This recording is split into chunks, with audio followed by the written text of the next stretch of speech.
Welcome, everyone. This is our 13th Hackaday session on quantum computing. And also, 4 sessions ago, we started doing more coding. So this is what we're going to do. Also, this class, we will be running some quantum katas using the Q# on the teleportation algorithm. I see quite a few new names joining today. Welcome, and welcome back to people who have been in this class. For your information, all of our classes are recorded, and all the slides and recording will be posted on the Hackaday project. So here's the link. Yeah, if anyone wants to post the link in the chat, feel free to do so. And I can also show that later. The class is usually 13 minutes, and sometimes it lasts a little longer. We spend every Sunday discussing one topic.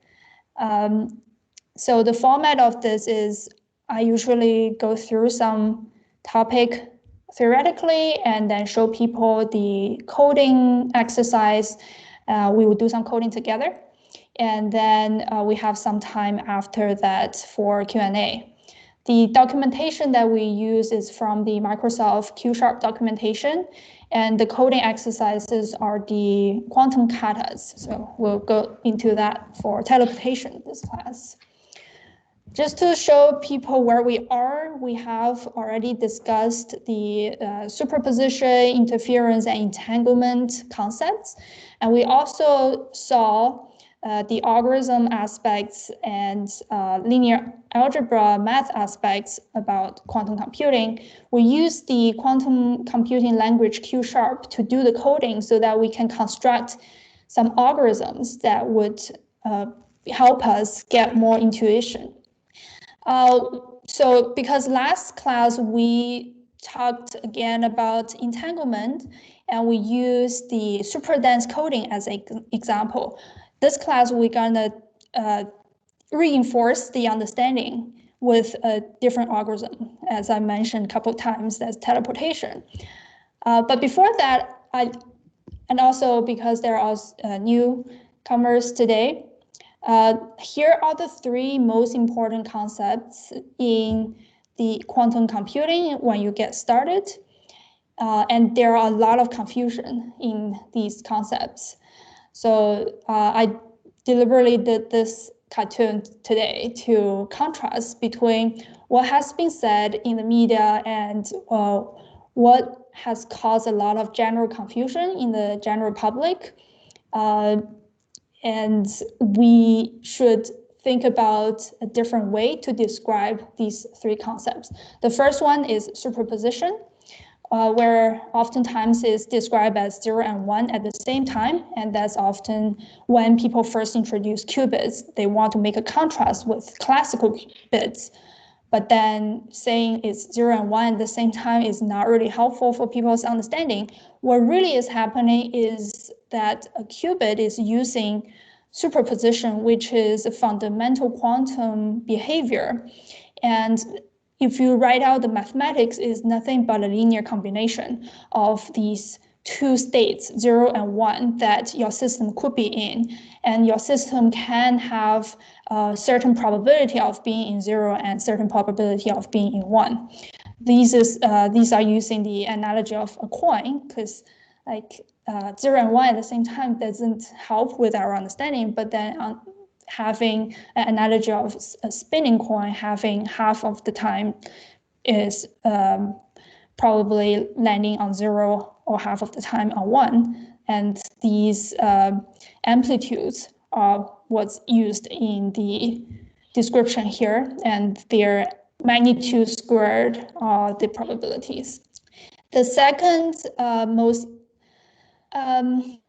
often actually they're not even discussed in a lot of introductory articles, that then if you heard or learned physics at some point, you heard about wave function and they say measurement is a collapse, but that was quite an old interpretation. What we are now have understood is that measurement is resulted from these amplitudes constructively and destructively interfering each other, so that the most probable result comes from constructive interference, and that's what we observe in a measurement. Then the third thing is about entanglement. Qubits wouldn't be useful unless we entangle them, and they can give us really powerful applications like what we'll see today, and also we saw in superdense coding last time. But then entanglement is often misunderstood as this mysterious, Einstein called it spooky interaction at distance when he didn't want to believe quantum mechanics, that often is described as changing one of the qubit, the other one will instantaneously change at infinitely far of a distance. But that's not what happens. What happens is that we set up qubits in entanglement, and we know that their measurement results will be correlated. If we measure one of them, we will know the result of the other, even if they're far away. And we don't even have to measure the other qubit to know what the outcome would be based on your measurement of your qubit.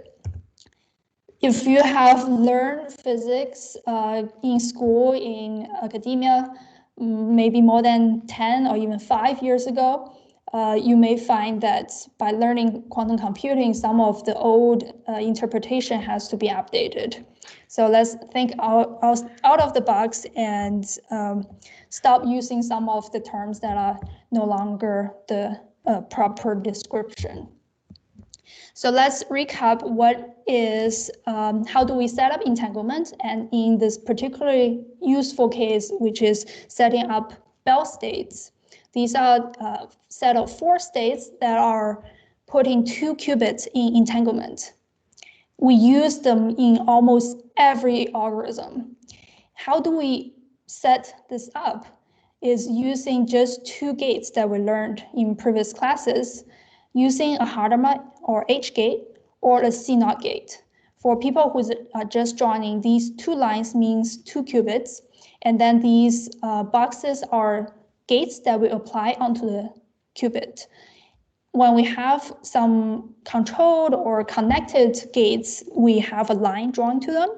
This one is a C0 gate. We did in the last class, so it would be really helpful that you go back. If you haven't seen the last class, go back to that one or go to some previous ones to look at the development towards today's class.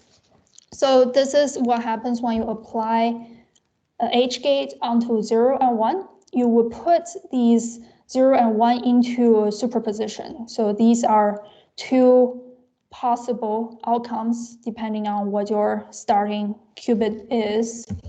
And then when you apply a C0, you would then obtain these Bell states. And by doing so, you are entangling your 2 qubits.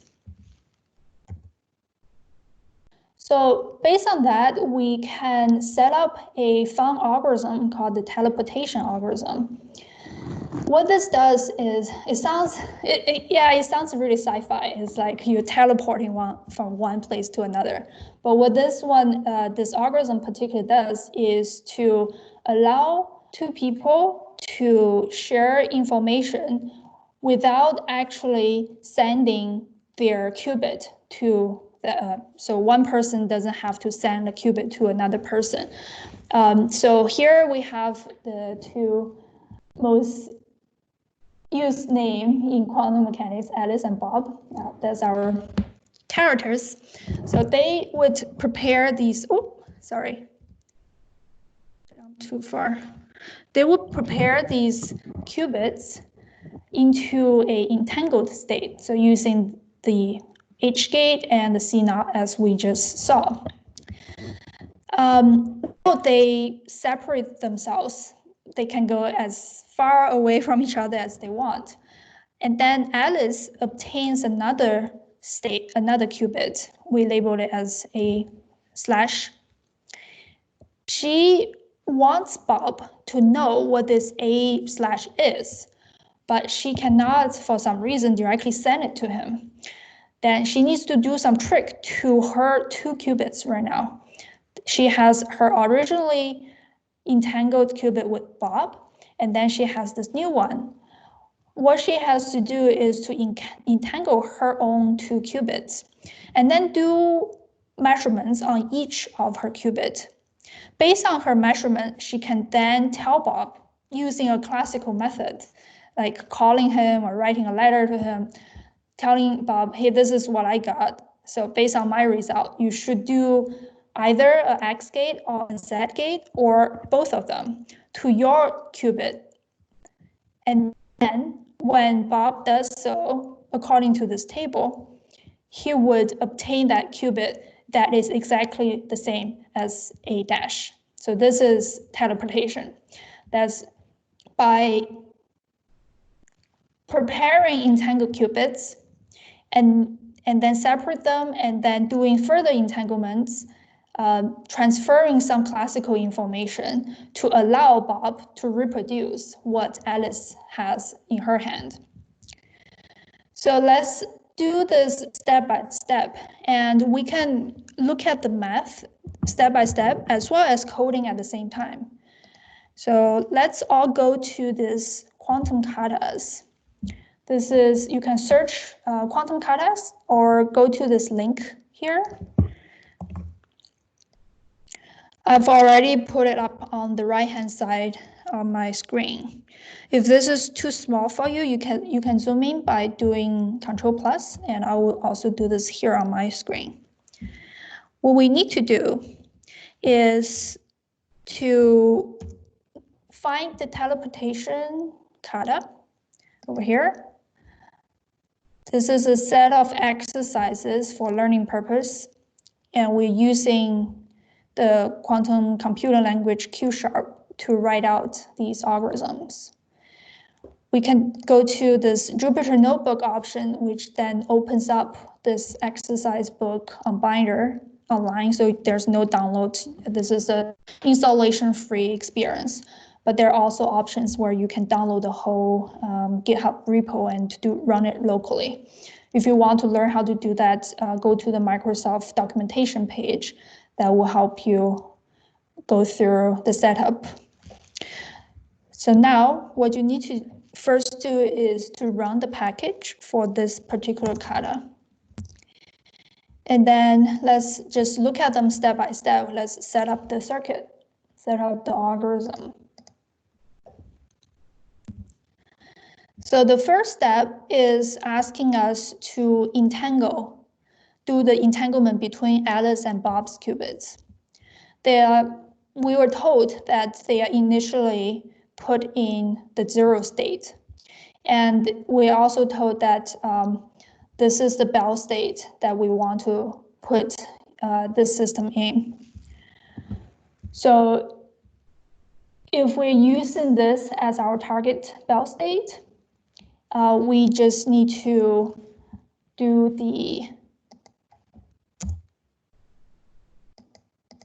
this table exactly. So if you look at the target Bell state is actually the first one, and your 2 qubits, Alice and Bob's qubits, are already in 0, then you just have to do this circuit. So you apply the H gate to Alice's qubit, and then do a C0 for using Alice's as the control, and Bob's qubit as the target. If your state starts with any of the other ones, then you will get different Bell states out. And if that's all, you would first, usually when we start a program, all of the states are initialized to 0. So if you're asked to do this one instead, you first need to flip the second bit to a 1 using an X gate, which we also learned in previous classes. So now this is your setup, which is successful. And then asking to send the message now. But before that, you have to do a couple of preparations. So Alice's qubit, she has one that's already entangled there, but now she gets another qubit called the Q message. So that's our A dash here. What happens immediately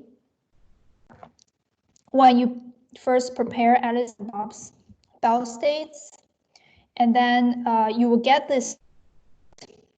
And this is nothing but rewriting your system into this format. So a 3-qubit system.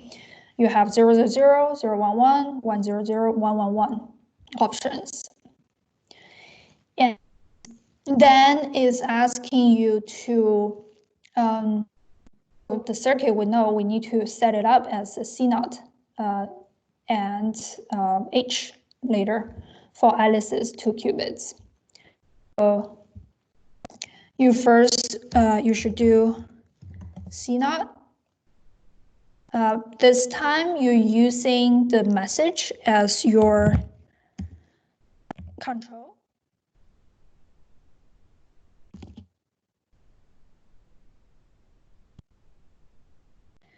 And then the next step is to apply the H gate to everything, to this Q message after the C0. So let's see what happens. So when you apply the C0, if your control is 0, nothing happens. If your control is 1, the target flips. So that's why now here you have 000 is still 000, 011 is still 011, but 100 becomes 110, and 101 becomes 111 becomes 101, right? Makes sense? Now, after you apply the H gate to Alice's new, your so in here the order is, this is your first qubit. So all of them is entangled states in superposition. So on here you're just setting that up. But then, oops, my capital letter was on.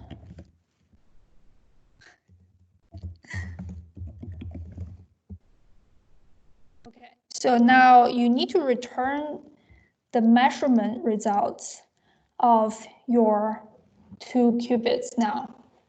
So following this, you can see if, when you're doing a measurement to the first qubit, if it is 0, then what you will get is these 2 terms out of these 4 terms, because it's impossible to have qubit being 1 in this case if your measurement is 0. So these 2 terms gets canceled out. That's what you get when you do a measurement on the first qubit if it is 0. And if you do measurement to your second qubit and turns out it is 0, this term will no longer be there. So we know then this is the term that's left over. And then look at what happens as the third qubit is this one here. And that's exactly what we started as A dash. And that's exactly what what Q message is. So knowing that this table we can set up, if we entangle the 2 qubits in this bell state, we know this truth table can be drawn. And then we know what to do to Bob's qubit in order to get them. So in this case, it's very easy. Both first qubits are 0, and nothing needs to be done to Bob's. But if your measurement of the second qubit is 1, then this term would be the one that's contributing. And this one will be gone. And again, you have a plus here, but now you have alpha 1 plus beta 0, which is a flip of this one, and it is a flip of cube message. So what you have to do is then applying X gate in order to flip it back to this term. That's when your measurement is 0, 1. And if your measurement is 1, 0 or 1, 1, it will follow these two outcomes. So we here just need to set up this circuit.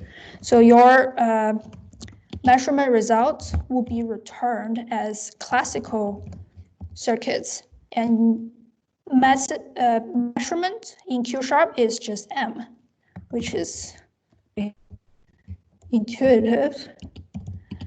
So classical bits is either 1 or 0. In Boolean, it is true and false.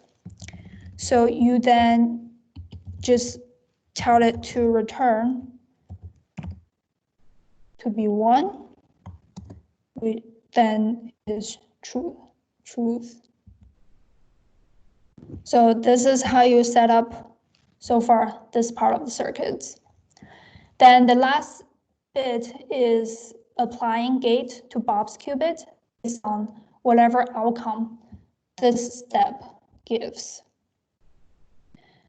So Bob would need to apply gates based on classical information that he gets. So in here, they are Boolean, labeled as bit 1 and bit 2. And this is very similar from what we learned last time in superdense coding. You're setting up a if function. You have this table to represent. If your first qubit is 1, then from this table you see, you have to apply a Z gate. Either case, if your first bit is 1. So you do a Z to QBob. And then if your second bit is 1,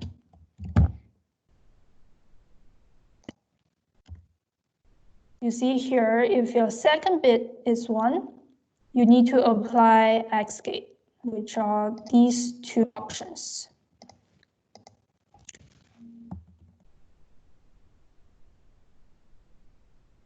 There it is. Will be how you set up. Oh, something is wrong. Did I spell it wrong again? Oh, wrong bracket.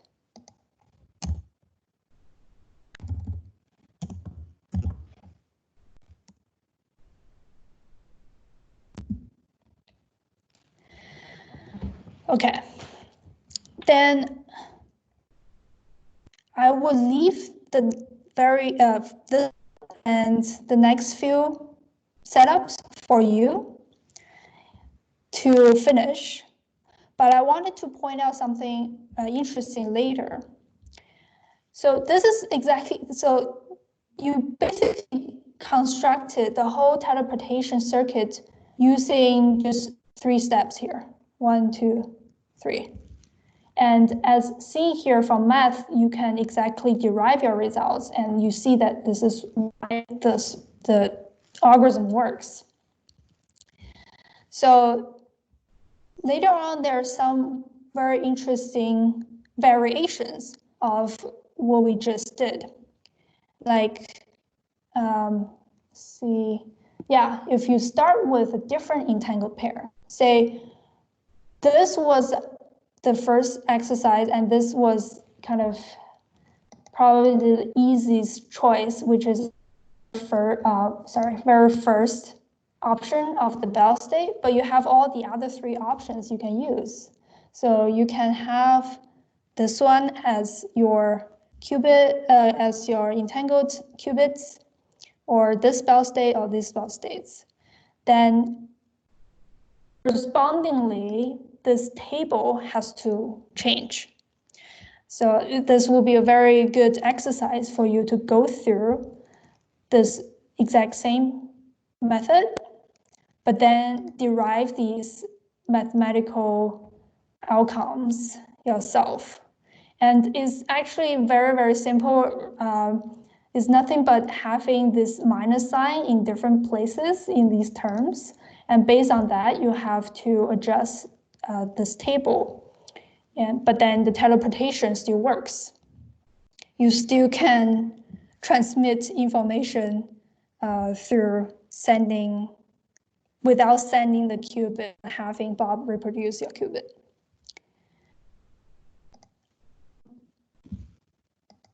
Three 3.1 is actually also very interesting. It's a variation. And let's see if I want to do this with you or just let you do it. Yeah, okay, I can just show you this here. So 3.1 is saying that we will do the teleportation algorithm, but we don't have to do measurement.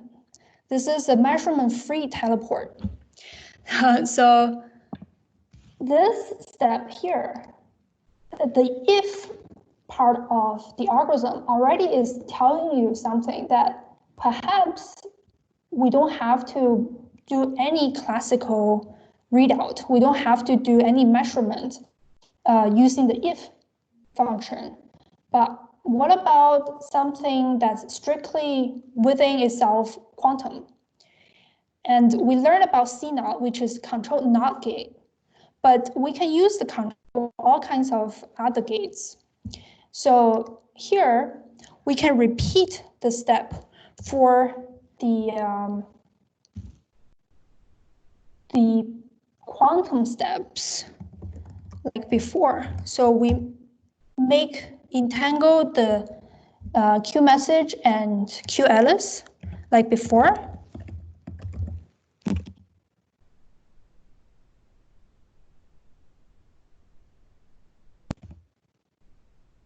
Alice, oh, Q message.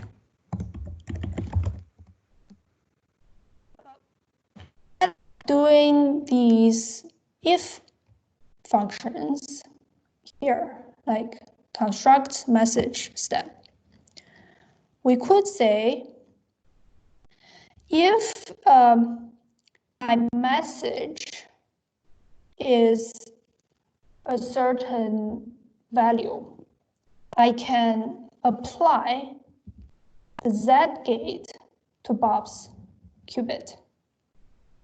So we can do controlled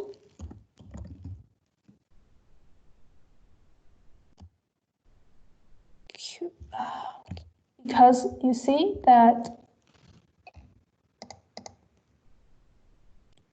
the Q message is giving you the result of the first bit. So instead of having this classical construction, we can just say, use the message as our control bit for Bob's bit. We do a control Z. Similarly, the second bit is giving us the result of the second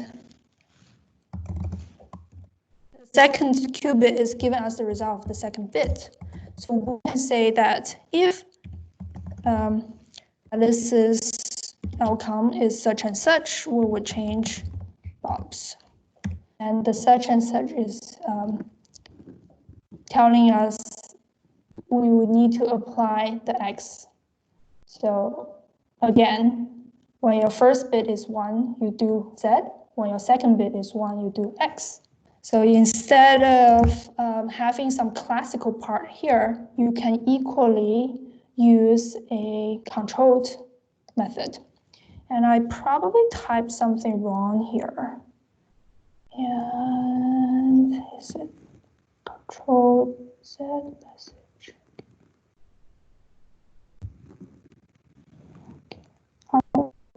Does not match expected. Got an argument of type qubit.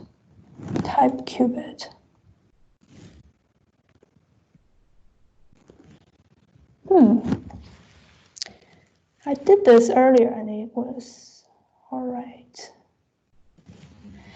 Maybe I will leave this for the audience and figure out why this would be the case. And I can take a look at the message here if there's anyone spotted the mistakes I made here. Kitty, I think the first argument should be an array, not a single qubit. The first argument.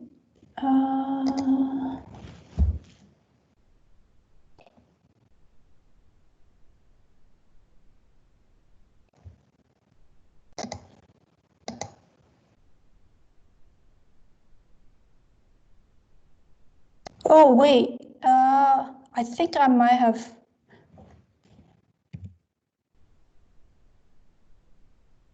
Yeah, I think that's what you said, Sina.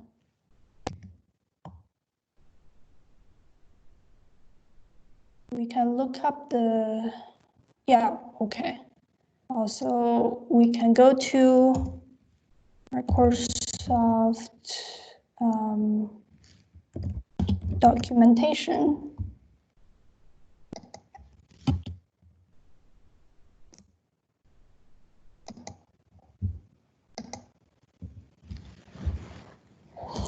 By the way, this is the documentation site for Quantum Development Kit.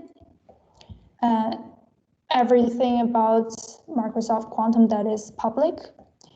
You can find all kinds of gates in the API references. So let's see.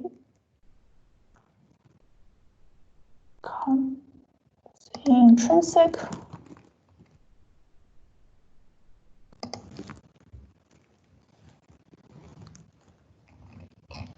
There's a controlled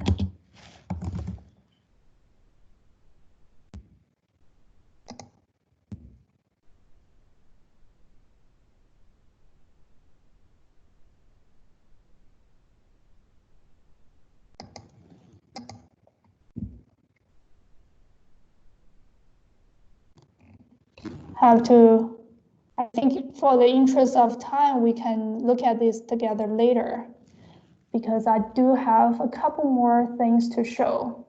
And I will leave these for people to finish. And then I will also recommend highly task 4, which is the 3 entangled qubits.